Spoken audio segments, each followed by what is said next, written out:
What up with it, man? It's the boy Pushman Mitch. You know what time it is. I got my brother Darius Benders in here, dog. Please and thank you. Hey, listen, I asked him to come here so I can steal information from him. Tell the people what they need to know about credit. What do they need to know that we don't know right now? Absolutely. What y'all need to know is business funding is the play. Like creating leverage. A lot of y'all got businesses. You're looking to start businesses, but most people just don't have enough capital to get off the ground. So what I'm gonna do is I'm gonna give them some free game on how they can go get some funding and then what to do with it. Okay, so you're a funding specialist. Like, people don't know what that is. Like, what is a funding specialist? Absolutely. A funding specialist is someone who essentially understands the banking system and how it works, right? Because most people think, oh, if you got a certain credit score, you can just go get funding. And there is, but there's levels to this funding. So when you come to a person like me, you know, on your own, if you got a 700, you could probably go get some $10,000 limits, 5K limits. But when you come to me, I help you get 30, 40, 50, even $75,000 limits so you can go out and increase your capital. So is it like a minimum credit score that you need for this? Because I hear people talking about that on the internet all the time. You can get 200K and funding, all of that stuff like that. But people like, normal people like me, you feel what I'm saying? Normal people like me, like we normally start off with bad credit. I started off with a 490 credit score. So what do we got to look to try to get before we can come to somebody like you and get funding and stuff like that? So most people think like you need an 800, you need 750, you don't need none of that. So if you come to me, you have at least a 680. But more importantly than just the score, your credit profile is going to be what we need to be qualified to help you get this funding. So I tell people you want at least 8 to 10 primary accounts. Primary accounts is just anything in your name. So if you got student loans, auto loans, mortgages, traditional loans, those are considered primaries. And then you want to have a certain age, right? Because when you go to these banks, they're essentially looking at you as a resume, your credit report as a resume. So you want to have at least 4.5 years of history. If you don't got history, some things you could do is you could go add someone as an AU, which is just an authorized user account. Let's say moms or grandma got a credit card that they didn't have a couple 20 years, they ain't using the thing. You could use them and piggyback off them to help you increase your age. Okay, so I talk about authorized users all the time, right? So that's what, like globally, they're talking about it as a trade line. That's what they, so when y'all hear somebody saying, I have trade lines, they're normally talking about authorized users, right? So what's the penalties of using an authorized user? Let's say I got the 850 credit score, right? And you the young boy come into me like, yo, add me to your authorized user. And what happens to me? Is there anything negative that could happen to me as being the owner of the credit card? No, nothing negative can happen to you if you don't give that person your login. So if you're going to add someone as an AU, you can simply call the lender yourself and tell them you'd like to add such and such. All they're going to need is their name, their date of birth, and then access to their social. But you don't have to give them any logins, any passwords, so that they can't go in and mess with your credit cards or anything like that. So they can't use the credit card themselves. So I know that, but I just wanted you to explain it to people. So the thing about it is, like when I've done it, I got all of my family on it. So I be trying to boost everybody up. So what I do is I add them to the credit card as an authorized user. And then after that, they send the card to me. I've done it with every bank. I've done it with American Express. I've done it with Capital One. I did it with, Bank of America and so on and so forth. Every time they send me the card. So what I normally do with the card is just cut it up. So as soon as I get the credit card, I cut it up. And now, what are the benefits to being an authorized user? What do they get on their credit report? So since nothing can happen to me, what happens to the person who joins? So now a few things can happen. Now, if you had utilization issues and let's say that person had a $20,000 limit and maybe you're struggling with utilization, you're at 50%. Now that is going to help you decrease your utilization, right? Ideally, we want to be under 20%, preferably between 2 and 9%. It also can increase that age, right? Let's say you've been having that credit card for 20 years. Now I add that. Now that helps me increase my overall age, which is what these lenders are looking for before giving us funding. Okay, so we get the ages of history, we get the limit to lower, or it could also increase if they're not responsible. So that's the big thing about trade lines that a lot of people don't tap into. So it could hurt you just as well as it can help you. Absolutely. So the way that like I'll tell y'all my experience. So my older sister, shout out to my sister Aisha, she take care of me good. She put me as an authorized user on one of her cards, but one time she just so happened to use it and she used a lot of the balance, so that raised my utilization up and my credit score shot down. I was like, eesh, yo, you gotta take me off, take me off the card. I'm cool with you leaving the balance, but I just can't be on there. So that's normally how I handle it. Like I would just remove myself if I don't still need to, because I already got my primaries. And let's just talk about that. So let's just say that I do add the trade lines. How does that help me go and get my own primaries? Like what benefits does it do? So when the reason it's beneficial is because now that we have the trade lines on there. What we can do is we can start with some credit unions, but no matter what banks you're going to, what they're looking at is your profile. So now that they see that you have more age, now that they see your utilization is a better position, now they can approve you for higher limits because you look more lend worthy. Got it. Right. So now instead of those $2,000, $5,000 limits a lot of people starting with, you can get these 15s and 20s because your overall profile is in better shape. Okay, so let's talk about that, bro. So a lot of people are wondering how they get those high ass credit limits. Like when I first started on my credit, it was bad. I had a 490, like I told you, and I did the big mistake of going to get a secured line of credit, and I just took whatever Capital One approved me for. They said, I think they approved me for like 250, 300, Sounds like and I had to Capital One. put down to 300, and that was my credit that was reporting to the bureaus. Now, although that's how I started, I was using it. I paid it all off early for like the next 6 months, and then they gave me an unsecured credit card, right? And it was just for $500, right? So I had the 500 plus the 300, and it was crazy. So I was having low ass limits. So I'm thinking, damn, I applied for a credit card. They should be giving me 1,000, 5,000 by this time. I waited for a few years, and then I applied for another one. They gave me 1,000. I was like, slow. I know people 18, 19 years old that's getting $20,000 limits, 18, 7,000. I was like, I'm still getting 1,000. So talk about that. Like, how do you get those higher limits, bro? Absolutely. So a few ways you can get higher limits or secure higher limits is one, building relationships, right? Okay. It's like I tell people, just like in real life, if I don't know you and I just pulled up on you, hey, what's going on? Can I borrow some money? You probably gonna look at me like I'm crazy. Correct. So it's the same way the lenders are looking at us. So the way you can build a relationship is, first off, go open an account with them, right? Second thing I would do is deposit some money into these lenders. It don't have to be a whole lot of money. If you got $100, obviously the more the merrier. Right. But the more you drop, the better it looks. If you want to strengthen the relationship even more, go set up a partial direct deposit with that lender. And now what I tell people to do is typically like 4 to 6 weeks in, then let's apply for those products. Because by then what happens is we've been consistent on deposits. We've shown that we're committed, even though we're not really committed, right? We're playing the game. And now when we go to apply, we have a better chance of getting higher limit products. Okay. Another play they can do if you're rocking with a credit union is they have,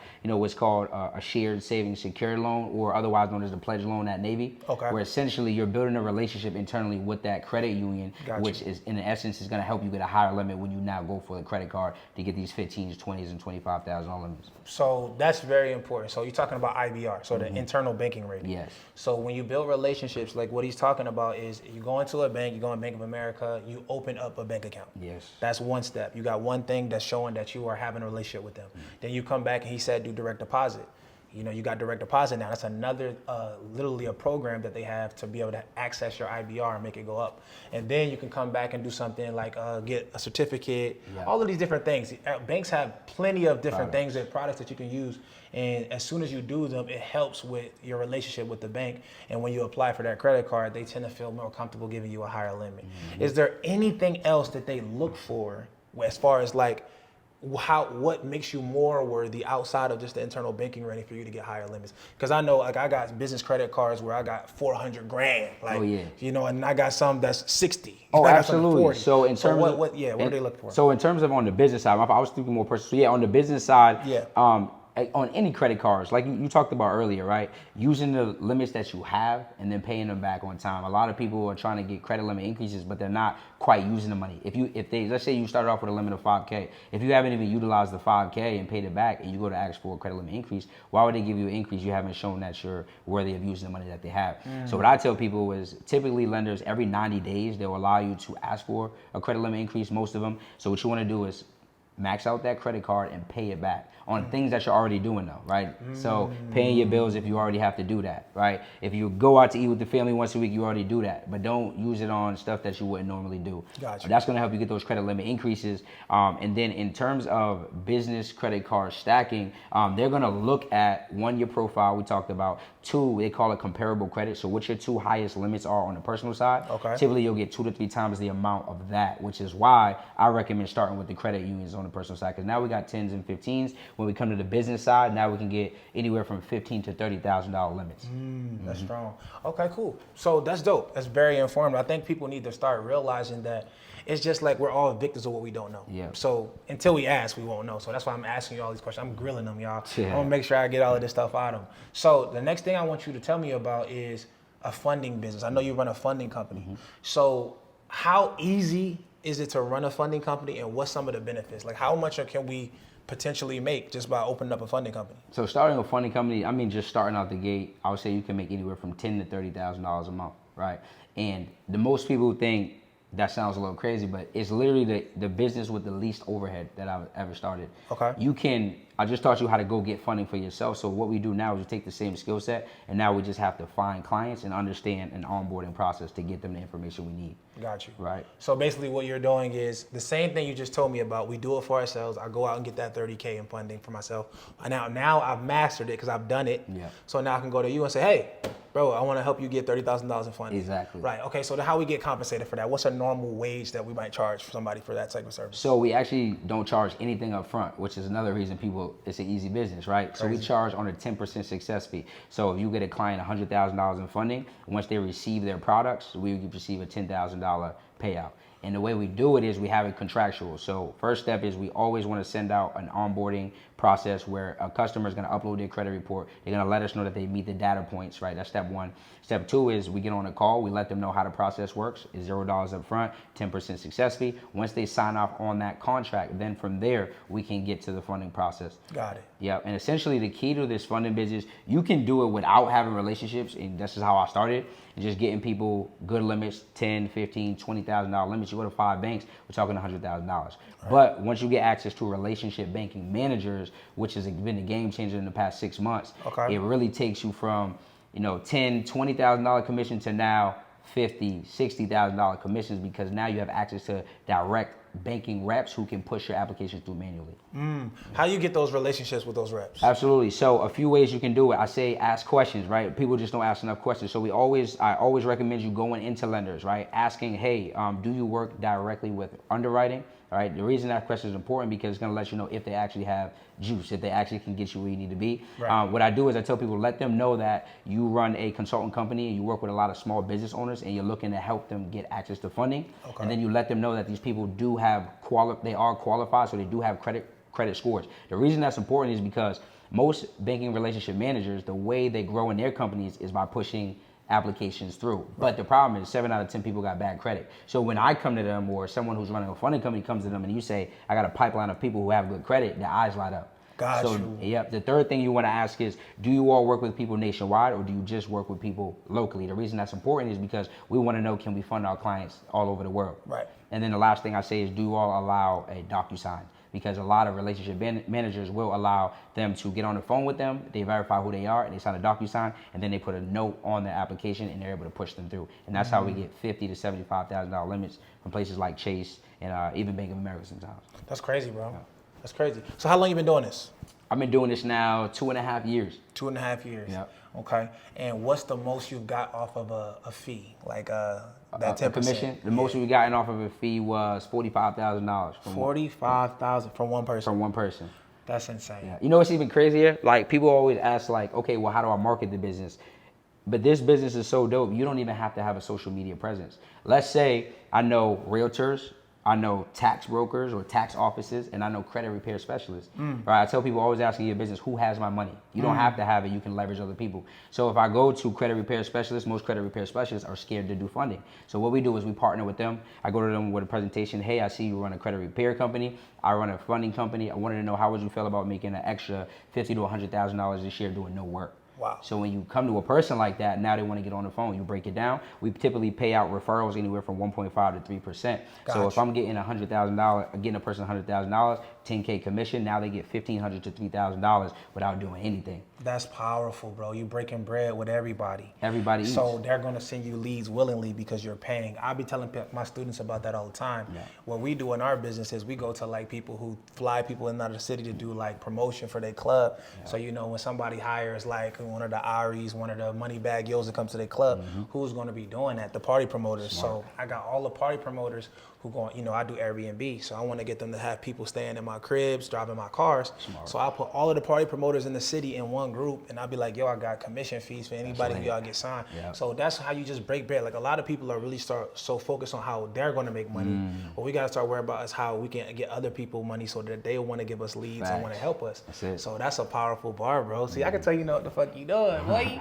All right, so that's what I'm talking about. All right, so how can the average person learn from you? Because clearly they just watched this video, and I'm sure people are going to be like, damn, how can I tap in with you? So what is it something you got that you can literally tell them about or help them out some kind of way? For sure. I'm actually doing a 5-day boot camp. I'm doing a 5-day boot camp where I'm going to be breaking this thing down step by step. I'm going to be showing y'all how to get y'all credit in order, how to go get access to up to $150,000 for yourself. And then I'm going to show you all how to turn this into a 6-figure business where you can now run a funding company. So all you got to do is you can DM me on Instagram, the word bootcamp, and I'll send you a special link for my guy Push.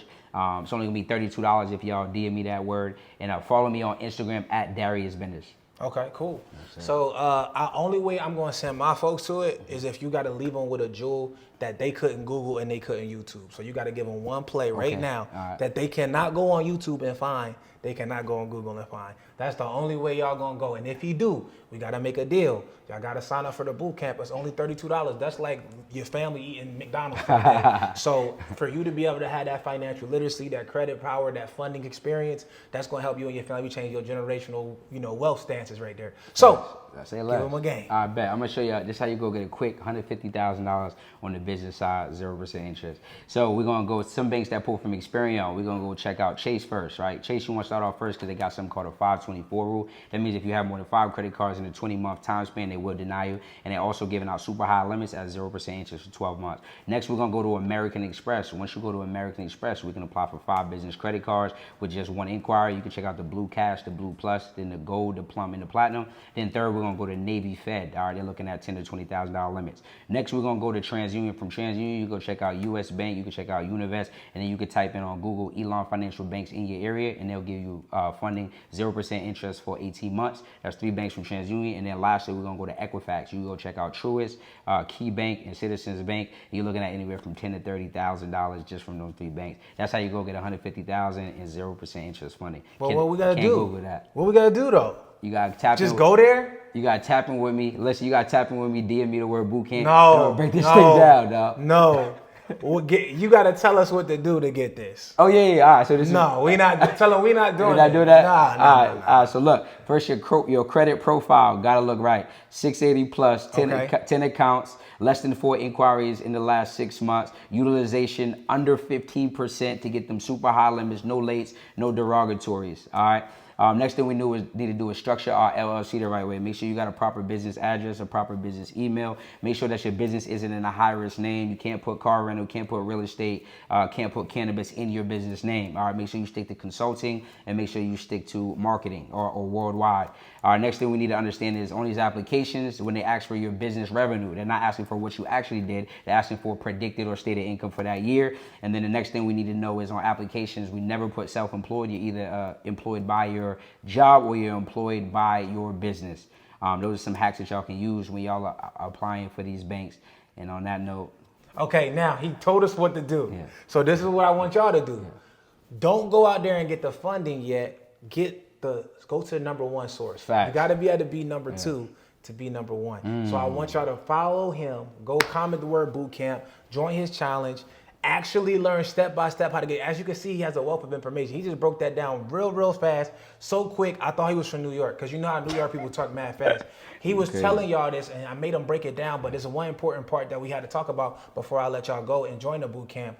When you're going to get funding, you should know what you're going to do with the money because it's not your money. It's OPM, other people's money. And with that power comes great responsibility. So what's something that you instruct your people after they get the funding that they should do? Makes sense. So I got a 3-step process, right? We get the funding, we get the coach or the mentor, and then we go run the play because you don't know what you don't know. And most people think that they have a money problem. But if you are already where you wanted to, if you already knew everything, you'd already be where you want to be. So the biggest mistake that I see our people doing is not getting a coach. Don't do it on your own because it's going to cost you more doing it on your own than it is going to cost you to get a coach.